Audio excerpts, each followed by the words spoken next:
A paz do Senhor, meus irmãos, que a paz do Senhor Jesus, esteja com todos.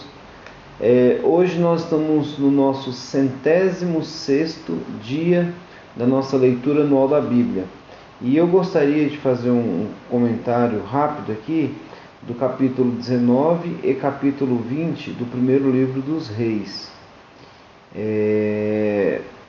A história de Elias continua. Elias é um daqueles profetas, ou é o profeta, talvez aí o mais conhecido do Antigo Testamento, Antigamente não havia Bíblia escrita, então era falado sempre no Antigo Testamento da lei e dos profetas. E Moisés é aquele que representava a lei, e o profeta Elias é aquele que representava os profetas. Quando Jesus estava lá na transfiguração, quem aparece? Exatamente a lei e os profetas, Moisés e Elias, tá bom? Então a importância desse homem, mesmo a gente não sabendo a sua origem, ele já surge já profetizando que não haveria chuva, enquanto ele não falasse, a importância dele é muito grande, tá certo? Dito isso, o capítulo 19, ele começa com uma mensagem muito interessante. Nos capítulos anteriores, o profeta Elias fez aquele desafio no Monte Carmelo, em que morreram 850 profetas, 450 profetas de Baal, mais 400 profetas de Aserá. E aí, se tem uma coisa patética que existe na vida, e que a Bíblia conta histórias de vez em quando, é o homem ser frouxo. O homem frouxo é terrível. E Davi, ele vai falar para Salomão, quando Salomão vai assumir o reinado, um dos primeiros conselhos que Davi fala para o seu filho Salomão é: seja homem. Eu acho interessante esse conselho que Davi vai dar para o seu filho: seja homem, porque parece que, principalmente na geração de hoje, ser homem está se tornando cada vez mais raro. Esse é o caso do rei, desse rei que tinha, do rei Acabe, que tinha como esposa Jezabel. Ele vai reclamar para Jezabel aquilo que Elias tinha feito. Fala: Jezabel, ele matou os profetas e tal. E aí a Jezabel, que tem um temperamento muito forte, era a rainha, falou assim: olha, eu quero que os deuses me matem se amanhã, esse horário, esse profeta Elias não estiver morto. E Elias fica com medo dessa ameaça. E sempre depois de uma grande luta, uma grande batalha, há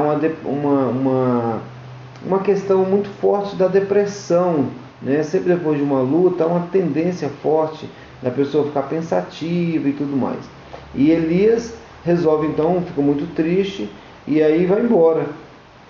Ele vai embora, pega o seu discípulo e vai até uma cidade chamada Berseba, em Judá.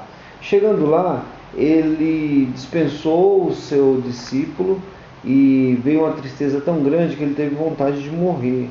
E nessa vontade de morrer, ele fica embaixo de uma árvore, caiu no sono, veio um anjo, acorda Elias, e aí assa, muito legal isso, ele assa uns pães nas pedras e dá para ele uma jarra de água, e aí Elias vai comer o pão, tomar essa jarra de água, e aí ele volta a dormir novamente.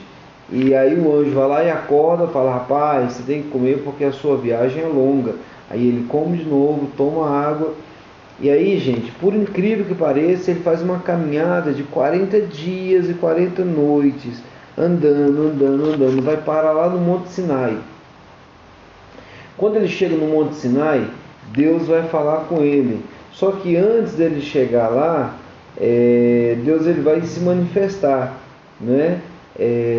primeiro Deus pergunta para ele: o que você está fazendo aqui, Elias? Aí Elias vai choramingar pela primeira vez. Ele vai falar isso 2 vezes.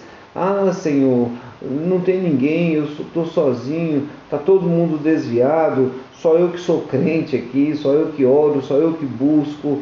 E aí Deus vai responder de uma forma muito, muito forte a princípio, porque vem uma ventania muito forte, só que Deus não estava no vento. Aí veio um terremoto muito forte, Deus não estava no terremoto. Aí veio uma manifestação através de fogo, só que Deus não estava no fogo. E de repente veio uma voz suave. E aí nessa voz suave, Deus fala com Deus vai falar com Elias. Aí Elias resolve então ir para a caverna, para uma caverna. Chega na caverna, Deus pergunta novamente para Elias: o que você está fazendo aqui? Aí pela segunda vez ele responde a mesma coisa: olha Deus, eu estou fugindo porque está todo mundo desviado, só eu que oro, só eu que busco. Aí Deus vai falar: olha, existem 7.000 homens que não se dobraram o joelho diante de Baal. Então não é só você não. Se você olhar, a minha visão, Elias, é diferente da sua. Mas faz o seguinte: você está em depressão, você quer morrer, porque ele começou a dizer assim: eu sou o pior da minha casa, eu não tenho valor nenhum, então não adianta mais contar comigo. Aí Deus fala: então faz o seguinte, sai daí, vai lá na cidade, e aí você vai ungir Azael como rei da Síria, você vai ungir Jeú como rei de Israel, e você vai ungir Eliseu como profeta para ficar no seu lugar. E assim aconteceu, porque ele era um homem muito obediente. Acontece que Eliseu estava arando a terra, e aí Elias passa e joga a capa, e Eliseu sabia que quando isso acontecia, significava um chamado para a obra do Senhor. E aí ele deixa tudo e vai lá, mata os dois bois, pega a lenha, faz um cozidão lá muito bom e dá essa carne para os funcionários e vai embora, a despedida dele do campo. E aí ele foi trabalhar como discípulo de Elias. No capítulo 20, começa um rei chamado Ben-Hadad. Ben quer dizer filho, então filho de Hadad. Hadad já havia sido o rei anterior, e agora o filho de Hadad é o rei da Síria. Aí ele vai reunir com 32, fez uma aliança com 32 reis para invadir a Samaria. E aí há uma guerra entre Israel e Samaria, e Deus faz com que Acabe, mesmo sendo mal, mesmo sendo terrível, Deus ainda abençoa um indivíduo desse, né? E aí Acabe vai vencer as duas lutas. Na primeira luta, o rei Ben-Hadad, ele manda uma mensagem. Ele fala assim: olha, vai lá e fala para o rei Acabe para ele me entregar a sua prata, o seu ouro e também as suas mulheres e as mulheres dos seus filhos e os seus filhos jovens, todos são meus. E aí Acabe vai falar: rapaz, eu sou seu servo e tal. Aí depois o rei de novo da Síria fala, o Ben-Hadad fala, além disso, fala para Acabe que nós vamos entrar na casa de todos os funcionários públicos, lá dos que trabalham com ele no reinado, e aí vamos ver o que dá para levar, o que não dá para levar. Aí o rei de Israel falou: não, agora também não, né? Os conselheiros falaram: não pode fazer isso não. Aí acontece que há uma guerra. Na primeira guerra, Israel é um grupo pequeno, vence a guerra, e aí um ano depois vem um profeta e fala assim: olha, se prepara porque daqui a um ano ele vai voltar. Aí com um ano ele voltou de novo, e nessa segunda guerra acontece uma coisa muito interessante. Nessa segunda guerra, Acabe vence a guerra, e o rei da Síria e o exército do sírio, gente, era um exército extremamente maior. Só que o rei Acabe consegue vencer, porque Deus falou que ele iria vencer, só que Deus mandou que matasse o rei Ben-Hadad. E aí o todo-poderoso lá, o gente boa lá de Israel, né, o rei Acabe não matou. Aí ele fala: não, rapaz, quando venceu a guerra, né? O rei Haddad, ele é meu amigo, ele é meu irmão, não tem problema não, gente. A pior coisa é Deus mandar a gente fazer algo e a gente não faz por conta dos nossos sentimentos em relação a outra pessoa. Deus manda dar uma palavra assim, diz o Senhor, você está em pecado. E você não quer dizer porque aquela pessoa é seu amigo, seu parente, seu irmão, aí tem um peso para quem Deus manda dar a palavra, né? Então tome cuidado. Aí Haddad consegue ir embora. O rei Acabe manda o Haddad ir embora. E aí vem um profeta. E é interessante como o profeta age, né? Esse profeta é um profeta anônimo. Chega para um camarada e fala assim: me dá um murro na cara.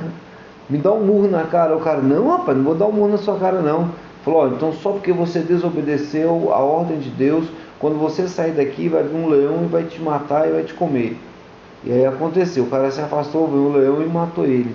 Aí esse mesmo profeta chega e fala pro outro: me dá um murro na cara. O cara oxa na hora. Aí deu um murro na cara dele. E aí ele ficou com o olho machucado, esperando o rei passar na beira do caminho. Quando o rei Acabe passa, ele fala: ô, vem cá, rei. Chama o rei.